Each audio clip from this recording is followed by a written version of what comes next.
What's up guys, I'm Josh with Smoked Out Barbecue, and I'm gonna show you split Cornish game hens, Huli style, on the Green Mountain Grill.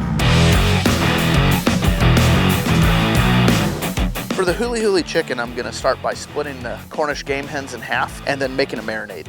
For the Huli marinade, I use 2 cups soy sauce, 4 tablespoons minced garlic, 4 tablespoons minced ginger, juice of 2 limes, 4 tablespoons of ketchup, 4 tablespoons of brown sugar, and 1 to 2, even 3 tablespoons of sriracha depending on the spice level you're looking for.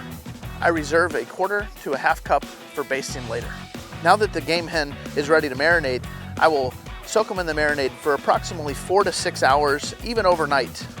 I'm gonna set the Green Mountain Grill to 375 degrees. Now that the Green Mountain Grill's at 375 degrees, I'm gonna place the Cornish game hens skin side up and let run for approximately 30 minutes. Now that they've cooked for 30 minutes, I'm gonna flip them over, starting to baste every 5 to 10 minutes. Now that the game hens are coming up to temp, I'm gonna flip them back over so they're skin side up and continue to baste until the breast hits 165 degrees. Now that the Cornish game hens are done, I'm gonna remove them from the Green Mountain Grill.